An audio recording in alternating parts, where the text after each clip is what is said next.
Alguns deputados da base aliada de Geraldo Alckmin entendem que a Operação Alba Branca, que investiga a máfia da merenda, já é suficiente, dispensando a criação de uma CPI específica para o assunto. Mas a oposição não concorda e acusa o governo de boicote.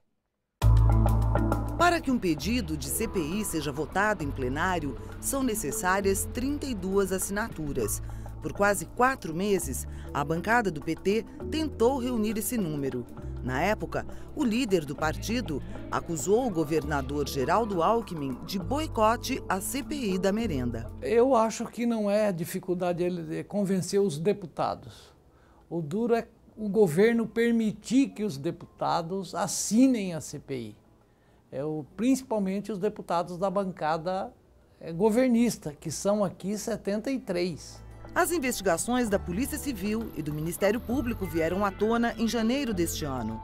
Mas, desde o ano passado, dezenas de políticos, funcionários públicos, comerciantes e lobistas foram alvo da operação.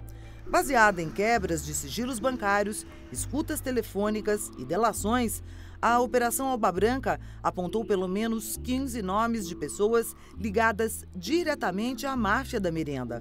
Poucos dias depois da divulgação da operação, a oposição iniciou a coleta de assinaturas para instalar a Comissão Parlamentar de Inquérito. O deputado petista argumenta que a CPI é um desdobramento natural da Operação Alba Branca. A polícia tem que fazer o papel dela, o Ministério Público tem que fazer o papel dele e a Assembleia Legislativa tem que fazer o papel dela. Essa que é a nossa divergência aqui na casa com muitos parlamentares. Eles acham que só os dois têm, mas o nosso papel também é esse. Os estudantes aderiram à campanha pela CPI da merenda e iniciaram uma série de ocupações no estado, incluindo o plenário da Assembleia Legislativa de São Paulo. Não! Quem arrego, você rouba minha merenda e eu tiro seu sossego! O deputado não considera a hipótese de não haver CPI da merenda. Nós não vamos abrir mão de pedir essa CPI, o quanto tempo durar essas denúncias e até que isso não fique claro para o povo do estado de São Paulo.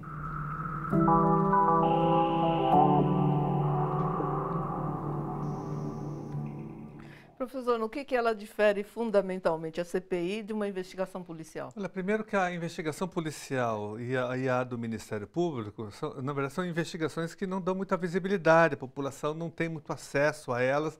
A da Assembleia Legislativa é uma investigação pública, né, com ampla divulgação, então ela tem a questão da transparência e da publicidade. Nós podemos descobrir outras denúncias que não foram denunciadas no Ministério Público e na Polícia Civil. Então nós temos um papel importante, o Parlamento tem que investigar também.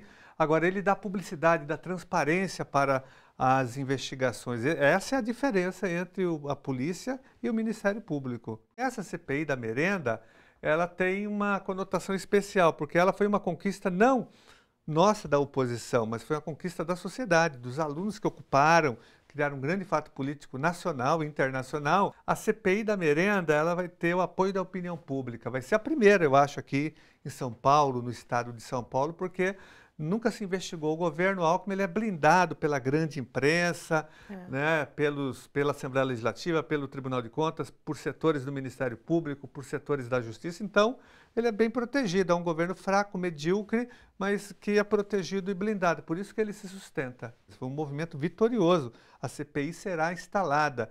E a Assembleia Legislativa, que é a vanguarda do atraso, que é um espaço conservador, homofóbico, machista, um espaço autoritário, um espaço que só homologa as decisões do governo e se coloca muitas vezes a serviço do grande poder econômico, do agronegócio. Lá nós temos também a bancada da Bíblia, a bancada da bala, a bancada do agronegócio, a bancada do boi. A Assembleia é isso.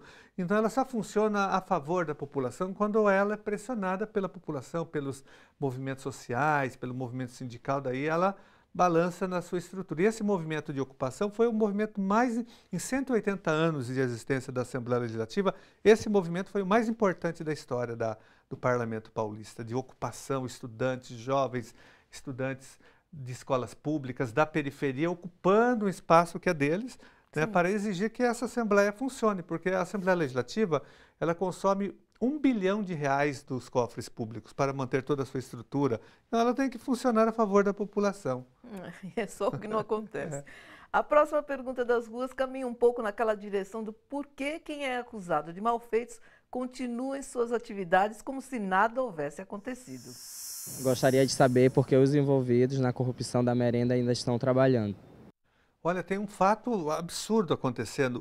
O ex-chefe de gabinete da Secretaria da Educação, que é citado nas escutas telefônicas, o Fernando Padula, ele trabalhou durante 10 anos na Secretaria da Educação como chefe de gabinete de vários secretários, então ele está envolvido.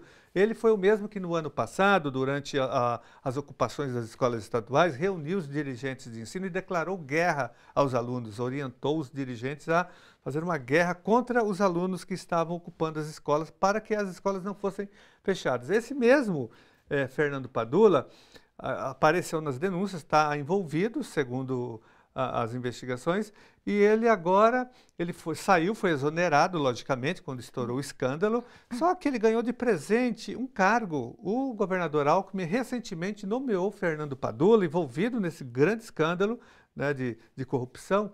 Ele agora é o coordenador geral do Arquivo Estadual. Ele ganhou um prêmio, ele foi premiado por estar envolvido no escândalo de merenda escolar. Um absurdo total. Caiu para o alto, né? Exatamente. Ele foi promovido porque é assim que funciona, infelizmente. Esse governo estadual, ele promove quem está envolvido em falcatruas. É por causa da blindagem, né? Que Exatamente. garante, não é? Ele é blindado, o Alckmin é blindado. A Assembleia Legislativa não investiga o governador. O Tribunal de Contas, muito menos. Tem setores do Ministério Público também que são alquimistas, setores da Justiça. Ele nomeou recentemente o ex-presidente do Tribunal de Justiça, secretário da Educação, terminou o mandato dele, se aposentou, no outro dia ele já era, no mês seguinte já virou secretário de Educação do Alckmin. No Ministério Público também ele pega promotores, esse ex-secretário de Justiça, Alexandre de Moraes, que agora é ministro do Temer, Sim. esse que foi advogado do Cunha, que tem denúncias de que ele já tenha sido, inclusive, advogado de uma cooperativa de transportes ligada ao PCC. Ele era do Ministério Público também, era promotor. Então, ele nomeia alguns membros do Ministério Público e da Justiça, acho que para garantir essa blindagem do seu governo. E a blindagem da mídia empresarial, essa mídia que defende e protege o PSDB aqui em São Paulo o tempo todo. Pois é, as comissões parlamentares de inquérito da Assembleia Legislativa de São Paulo têm sido usadas pela base parlamentar do governo Alckmin para impedir investigações. Assim, são instaladas CPIs de assuntos como consumo de gordura hidrogenada, de álcool, serviços odontológicos, empresas de telemarketing e pesca predatória. Muitas delas não elegem presidente e acabam extintas sem apresentar relatório, mas acabam trancando a pauta e não permitindo a criação de CPIs novas e mais importantes para a população. Para a CPI da merenda, foi assinado um PR, Projeto de Resolução, instrumento legal para que a comissão não fique no fim da fila e possa ter a abertura acelerada. Uma CPI não julga nem tem competência de punição. Em sua plena e correta função, ela investiga e propõe soluções. Professor, existe alguma possibilidade que o resultado dessa CPI não seja chapa branca? A única possibilidade de êxito dessa CPI é a participação da sociedade, fiscalização de setores da imprensa, da opinião pública, dos estudantes. Eu creio que os estudantes que ocuparam a Assembleia Legislativa e foram os responsáveis pela instalação da CPI, que eles vão estar o tempo todo, em todas as sessões, em todas as reuniões, fazendo um revezamento e acompanhando e fiscalizando. Então, se os olhos da sociedade olharem, estiverem atentos à CPI, ela dará um resultado muito interessante. Agora, se a CPI ficar só dentro da Assembleia Legislativa, naquele espaço que é um espaço, como eu disse, conservador e governista, daí não vai acontecer absolutamente nada, porque a nossa participação lá é minoritária, como eu disse. Então, a gente faz um apelo para que a sociedade acompanhe essa CPI, que ela pode ter uma função histórica no combate à corrupção e aos desvios das verbas da educação, porque a educação do Estado de São Paulo está quebrada e abandonada há muito tempo, não há investimento, nós temos superlotação de salas, os servidores são muito mal remunerados, o governo do estado, que é o mais rico do país, paga um dos piores salários da federação.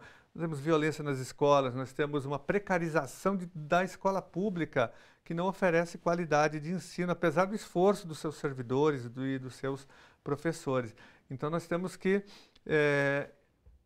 reagir a isso, né, contra o desvio de verbas da educação, sobretudo de merenda escolar. Professor, muito obrigada pela sua presença, foi bem esclarecedor. Eu que agradeço e parabéns pelo seu programa que ajuda a conscientizar a população. Essa é a nossa ideia. Obrigada. Visite a nossa página na internet, lá você anota dicas, revê o nosso programa e acompanha toda a programação da TVT. É só acessar nosso site tvt.org.br. Desviar verbas da merenda escolar deveria ser considerado crime hediondo. Compromete o aprendizado e a saúde dos mais pobres, que dependem da escola pública não só para estudar, mas também para se alimentar. Impedir que se descubra quem são os culpados também é comportamento execrável e indigno de quem se dispõe a atuar em nome do povo e na defesa dos seus interesses. Temos uma CPI em São Paulo tentando trilhar os mesmos caminhos de outras anteriores, o encerramento sem apontar os culpados. Só não será assim se a população erguer as mangas, fizer pressão e lutar pelo que é justo e certo. O Bom para Todos fica por aqui, até a próxima.